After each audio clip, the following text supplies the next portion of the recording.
తిరుమల లడ్డు వివాదంపై ఇవాళ సుప్రీంకోర్టులో విచారణ జరగనుంది. అయితే ఈ విచారణ నిన్ననే జరగాల్సి ఉండగా సొలిసిటర్ జనరల్ తుషార్ అభ్యర్థన మేరకు ఇవాల్టికి వాయిదా వేశారు. కాగా ఇవాళ ఉదయం 10 గంటలకు విచారణ జరగనుంది. అయితే కోర్టు ఇచ్చే తీర్పుపై ప్రజల్లో ఉత్కంఠ నెలకొంది.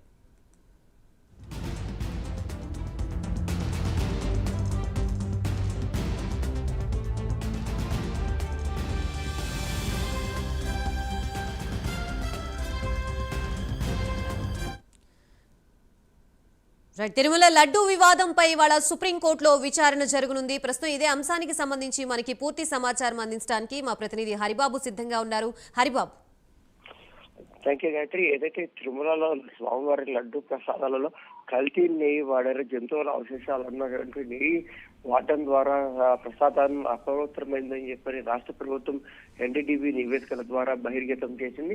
ఈ నేపథ్యంలోనే దీనికి సంబంధించి గతంలో టీటీడీ చైర్మన్ గా పనిచేసినటువంటి వైవి సుబ్బారెడ్డి అలాగే సుబ్రహ్మణ్య స్వామితో పాటు మరో ముగ్గురు సుప్రీంకోర్టుని ఆశ్రయించడం జరిగింది. రాష్ట్ర ప్రభుత్వం హిందువుల మనోభావాలను దెబ్బతీసిందని చెప్పంటూ కూడా వాళ్ళు ఆరోపణలు చేయడం జరిగింది. అయితే అప్పటికే రాష్ట్ర ప్రభుత్వం దీనికి సంబంధించి సమగ్ర విచారణ జరిపించాలని సిట్ కూడా ఏర్పాటు చేసి దర్యాప్తు ముమ్మరం చేసింది. అయితే సుప్రీంకోర్టు ఈ అంశాన్ని పరిగణలోకి తీసుకొని రాష్ట్ర ప్రభుత్వంలో ఉన్నటువంటి కీలకమైన వ్యక్తులే ఇలాంటి ప్రకటన చేసి వారే విచారణకు ఆదేశిస్తే దొంగే ఎలా ఉంటుందని చెప్పని కూడా ఒక కీలకమైన వ్యాఖ్యలు చేయడం జరిగింది.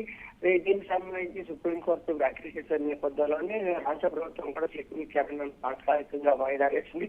సుప్రీంకోర్టు అత్యున్నత విచారణ జరిపించాలా వద్దా అని సొలిసిటర్ జనరల్ అడిగిన నేపథ్యంలో ఆయన ఏమి సూచిస్తారన్నది కూడా ఒక సబ్జెక్ట్ అయితే నెలకొన్న పరిస్థితుల్లో రాష్ట్ర ప్రభుత్వం సిట్ కూడా విచారణ కూడా ప్రస్తుతానికి నిలుపుదల చేసింది. అయితే సుప్రీంకోర్టు నిన్నటి రోజున విచారణ చేపట్టాల్సిన అవసరం ఉన్న షెడ్యూల్ ఉన్నప్పుడు కూడా వేరే కేసులో అత్యవసర కేసులో విచారిస్తున్న న్యాయస్థానం లడ్డు కేసును విచారణకి కోసం అని చెప్పి వాటిని వాయిదా వేసే నేపథ్యంలోనే సోలిసిటర్ జనరల్ కూడా ఈ అంశాన్ని ఏదైతే అత్యవసర కేసుల కంటే కూడా లడ్డు కేసు పెద్ద ఇంపార్టెంట్ కాదని ఫస్ట్ వాటిని కన్సల్ట్ చేసిన తర్వాత వీటిని విచారణ తీసుకోవాలి కాబట్టి ఉంటూ విచారణ చేసుకోవచ్చు అని చెప్పి ఈ రోజు ఉదయం 10:30కి వాయిదా తీసుకోవాల్సిందిగా సూచించిన నేపథ్యంలోనే సోలిసిటర్ జనరల్ తుషార్ మెహ్తా అభ్యర్థులను పరిగణించుకొని ఈ రోజు 10:30 గంటలకి దీని మీద విచారణ కోర్టు స్వీకరించింది. ఆ ధవై అలాగే విశ్వనాథ్ ధర్మాసనం సిట్ విచారణ కొనసాగిస్తుందా లేదా సిబిఐ దర్యాప్తు చేసుకుంటా సిట్టింగ్ జడ్జితో విచారణ జరిపించాలని ఆదేశిస్తుంది అన్నది ప్రస్తుతం వేచి చూడాల్సిన పరిస్థితి అయితే ఉంది. అదే లడ్డు వివాదానికి సంబంధించి ఈ కేసుకు సంబంధించి విచారణ ఎవరు జరుపుతారన్నది కూడా ఇప్పుడు ఒక చర్చనీయాంశంగా మారింది Gayatri. Right, thank you Haribabu.